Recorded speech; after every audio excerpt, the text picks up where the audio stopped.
Assalamualaikum warahmatullahi wabarakatuh. Baiklah, pada kesempatan ini kita bertemu pada mata kuliah imunologi, yang mana materinya adalah setelah mid semester. Jadi pada kesempatan ini merupakan pertemuan pertama setelah mid, yang mana kita membahas tentang menjelaskan ya sistem imun alamiah melalui nanti ada proteksi fisik, mekanik, dan biokimia, kemudian proteksi melalui mekanisme seluler, kemudian proteksi melalui mekanisme humoral, dan bagaimana respon inflamasi beserta demam. Jadi hari ini kita akan mempelajarinya karena ini merupakan proteksi melalui sistem imun alamiah. Oke, yang pertama kita bahas mengenai proteksi fisik dan mekanik dan biokimia. Jadi ini merupakan salah satu proteksi dari sistem imun alamiah. Kita lihat dulu pengertian sistem imun alamiah atau imunitas non-spesifik. Ini merupakan sistem pertahanan yang sudah ada atau sudah ada sejak kita lahir untuk melindungi tubuh kita dari masuknya antigen. Jadi imunitas alamiah ini mencakup hampir semua jaringan. Dia seperti proteksi melalui barrier atau penghalang fisik, mekanik, dan biokimia yang mencegah bahan berbahaya masuk ke tubuh kita, dan dia berfungsi sebagai pertahanan pertama sistem imun. Seperti apa contohnya? Ada kulit, mukosa, enzim, asam lambung, ya. Kemudian juga refleks batuk itu merupakan garis pertama pertahanan tubuh kita ketika ada antigen yang masuk ke tubuh kita. Ya, kemudian respon imun bawaan ini dimediasi melalui mekanisme yang bergantung pada sel seperti fagositosis dan sitotoksis atau faktor yang disekresikan termasuk antimikrobial peptide, kemudian faktor komplement, alarmin, sitokain atau kemokin, protein seperti kitinase atau kitinase, kemudian protein fase akut dan protease. Jadi respon imun bawaan ini biasanya dia berlangsung cepat, dapat dipicu tanpa peristiwa selektif dan tidak memiliki spesifisitas serta memori. Jadi karena tidak memiliki spesifitas, sistem imun alamiah ini disebut juga dengan dia sistem imun non-spesifik. Kemudian mekanisme yang termasuk sistem imun alamiah adalah seperti fagositosis, inflamasi, dan demam. Fungsi sistem imun bawaan ini memang perannya sangat penting di dalam tubuh kita, mulai dari merekrut sel imun ke tempat infeksi dengan memproduksi faktor kimia, termasuk mediator kimia atau disebut juga dengan sitokain. Kemudian juga mengaktifkan kaskade komplement untuk mengidentifikasi bakteri, mengaktifkan sel, dan mempromosikan pembersihan kompleks antibodi atau sel yang sudah mati. Mengidentifikasi juga dan menghilangkan zat-zat asing yang ada pada organ, jaringan, darah, getah bening dengan tingginya sel leukosit di dalam tubuh. Jadi sistem imun alamiah ini memang berperan sangat penting juga ya untuk proteksi di tubuh kita. Kita bisa mencontohkan kalau proteksi misalnya contoh proteksi terhadap organisme biogenik itu seperti Staphylococcus aureus, Haemophilus influenzae, ya, kemudian fungsi seperti Candida albicans atau parasit multisenter, ya. Jadi itu sistem imun alamiah itu juga berperan penting untuk memproduksi atau untuk memproteksi terhadap organisme biogenik. Oke, kita lanjut ke proteksi fisik dan mekanik dan biokimia. Tadi kita membahas secara umum mengaitkan dengan proteksi fisik dan mekanik. Nah, jadi kalau kita berbicara tentang proteksi fisik, tentu terbayang itu adalah bagian luar ya. Bagian luar itu yang pertama itu tentu yang bagian luar dari tubuh manusia itu adalah kulit. Jadi kulit ini merupakan pelindung yang penting untuk melindungi tubuh dari penetrasi mikroorganisme yang terdapat di sekitar manusia. Jadi, bila kulit mengalami masalah, tidak utuh, misalnya terjadi luka bakar, infeksi ini akan mudah terjadi melalui kulit yang rusak. Jadi itu contoh dari jadi kulit ini juga merupakan sebagai proteksi fisik.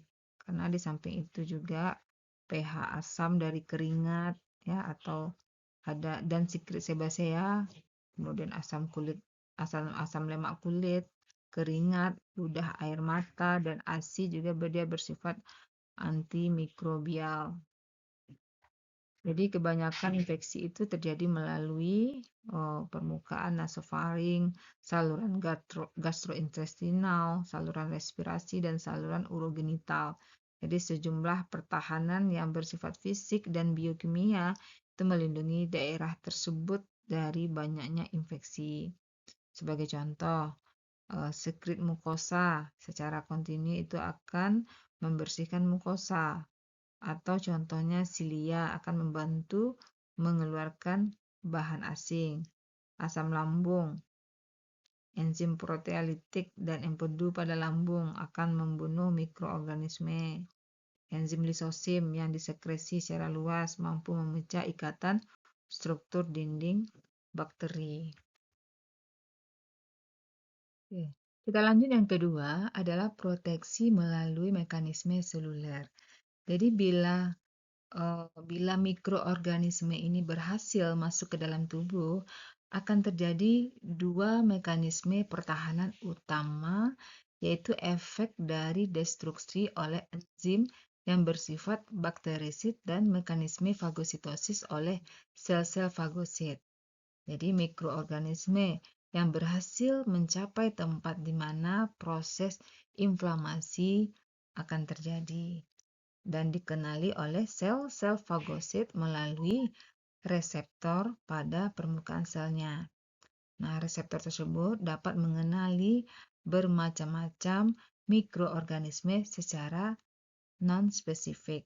Nah, meskipun berbagai sel di dalam tubuh ini dapat melakukan fagositosis, tetapi sel utama yang berperan pada respon imun non-spesifik ini adalah sel mononuklear ya atau monosit dan makrofag, termasuk juga neutrofil. Jadi supaya dapat terjadi fagositosis, sel-sel fagosit ini tersebut dia harus berjarak dekat dengan mikroorganisme atau partikel asing sehingga mikroorganisme ini atau partikel asing ini dapat melekat pada permukaan sel fagosit. Baiklah, kita lanjut. Yang ketiga adalah proteksi melalui barier humoral. Jadi berbagai bahan dalam sirkulasinya yaitu ada disebut dengan komplement, ada C-reaktif protein atau CRP, kemudian dan interferon ya. Jadi ada 3, nanti akan kita bahas satu persatu. Yang pertama adalah komplement. Jadi komplement ini adalah merupakan sekumpulan protein ya, sekumpulan protein yang terdapat di dalam darah dan diproduksi oleh hati. Jadi protein-protein ini sebenarnya dia berada di dalam keadaan tidak aktif ya, seperti seperti sel-sel yang sedang siaga dan akan aktif ketika tubuhnya diserang oleh benda asing. Jadi ketika ada antigen, zat asing seperti bakteri dan virus yang masuk ke dalam tubuh, jadi antigen dan antibodi ini, sistem komplement ini akan diaktifkan. Jadi setelah aktif, komplement ini membantu sistem kekebalan tubuh dengan cara itu dia menghancurkan bakteri atau sel yang berbahaya. Jadi komplement ini dapat membuat seperti lubang pada dinding bakteri atau membran sel sehingga bakteri itu bisa pecah atau mati atau dia lisis, mengalami lisis, hancur gitu ya.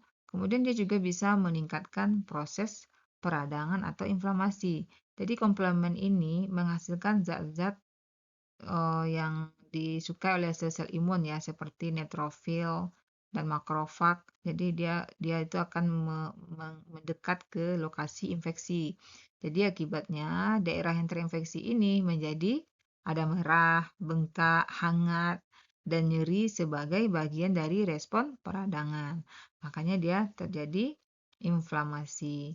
Kemudian proses ini akan membantu membersihkan kompleks antara antigen dan antibodi. Jadi komplement ini membantu antigen antibodi itu menjadi lebih mudah larut dan lebih mudah dibersihkan oleh sel-sel fagosit sehingga tidak menumpuk di dalam jaringan atau yang bisa menyebabkan kerusakan gitu ya. Jadi intinya atau kesimpulannya bahwa komplement ini merupakan sekumpulan protein di dalam tubuh atau dia sebagai pertahanan tubuh yang diproduksi oleh hati, tapi protein ini akan aktif saat ada terjadinya infeksi atau benda asing yang masuk. Kemudian dia membantu tubuh dalam menghancurkan ada kuman atau meningkatkan respon peradangan. Jadi ketika itu dia akan mengalami inflamasi pada saat proses antibodi itu mulai bekerja. Serta dia juga bisa membersihkan sisa kompleks ya antigen antibodi agar infeksi dapat diatasi dengan lebih efektif. Oke, kita masuk proteksi melalui barrier humoral. Yang kedua itu mengenai C-reaktif protein atau CRP. Jadi, CRP ini adalah protein yang diproduksi oleh hati ketika tubuh mengalami infeksi, peradangan, atau kerusakan jaringan. Jadi, CRP ini termasuk protein fase akut, yaitu protein yang jumlahnya meningkat sangat cepat ketika terjadi peradangan. Jadi ketika seseorang mengalami infeksi bakteri atau peradangan, kadar CRP dalam darah akan meningkat hingga lebih dari 100 kali lipat hanya dalam waktu sekitar 6-8 jam. Sehingga CRP ini sering digunakan sebagai penanda adanya infeksi atau peradangan akut. Nah, bagaimana cara kerjanya CRP ini? CRP ini mengenali dulu benda asing atau kuman atau apa itu ya, dengan bantuan adanya ion kalsium. Jadi dapat menempel pada zat yang terdapat di permukaan bakteri atau jamur ya. Kemudian pada bakteri itu CRP juga dapat mengikat protein yang terdapat pada permukaan protein C ya, yang terdapat pada permukaan bakteri tersebut. Jadi setelah menempel pada bakteri itu, CRP ini akan mengaktifkan sistem komplement yaitu kumpulan protein di dalam darah yang membantu nanti melawan infeksi. Nah, kemudian komplement yang aktif akan melapisi permukaan bakteri. Jadi proses pelapisan ini disebut dengan absonisasi, yaitu sama dengan memberi tanda pada bakteri itu agar mudah dikenali ya. Jadi dan itu akan dimakan oleh sel fagosit ya, seperti sel fagositnya apa tadi yang berperan? Ada neutrofil dan makrofag. Jadi akibatnya bakteri itu akan dihancurkan dengan lebih cepat ya. Jadi gitu. Jadi sederhananya bahwa CRP ini adalah protein yang diproduksi oleh hati dan meningkat sangat cepat saat terjadinya infeksi atau peradangan. Jadi CRP ini bekerja sebagai bagian dari sistem imun bawaan dengan mengenali bakteri, mengaktifkan sistem komplement juga, dan membantu proses opsonisasi sehingga bakteri lebih mudah dimakan oleh sel fagosit. Oleh karena itu, pemeriksaan CRP ini sering digunakan sebagai penanda dini adanya infeksi atau peradangan di dalam tubuh kita. Kemudian yang ketiga adalah interferon. Interferon ini adalah protein pelindung tubuh yang diproduksi oleh sel-sel yang terinfeksi virus serta oleh beberapa sel imun seperti limfosit. Jadi ketika virus masuk ke dalam tubuh, interferon ini diproduksi dengan sangat cepat, bahkan sebelum antibodi dan sel imun lainnya juga bekerja. Interferon ini berfungsi menghambat perkembangbiakan virus, melindungi sel-sel di dalamnya, ya, kemudian serta juga memberi sinyal kepada sistem kekebalan tubuh untuk melawan virus. Jadi interferon ini merupakan garis pertahanan pertama di dalam tubuh ketika terjadi infeksi karena bekerja dia sangat cepat untuk menghambat penyerapan virus sebelum sistem kekebalan tubuh yang lain aktif. Sekarang kita masuk ke respon inflamasi. Inflamasi ini disebut juga peradangan ya.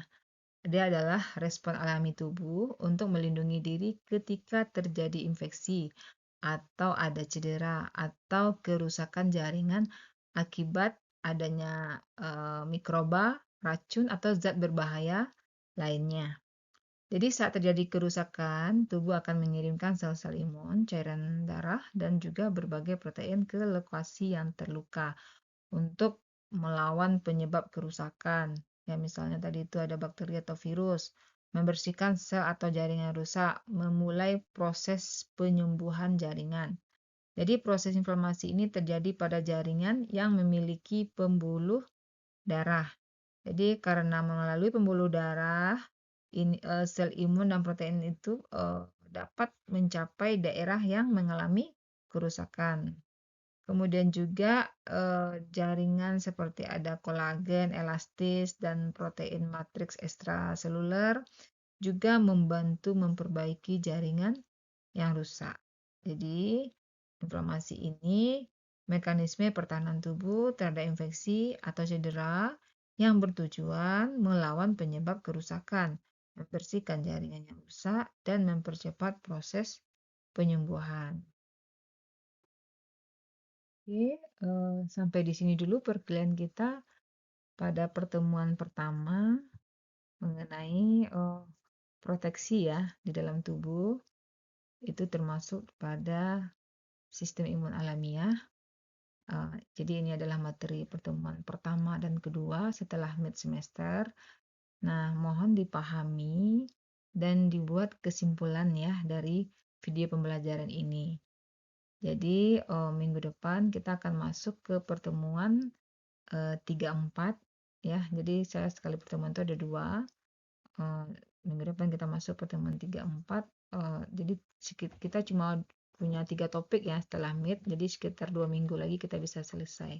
Jadi mohon dibuat kesimpulannya dan kirimkan nanti ke saya melalui PJ mata kuliah yang menghubungi saya ya. Jadi itulah materi kita untuk hari ini. Terima kasih atas perhatiannya. Mohon maaf atas segala kekurangan. Assalamualaikum warahmatullahi wabarakatuh.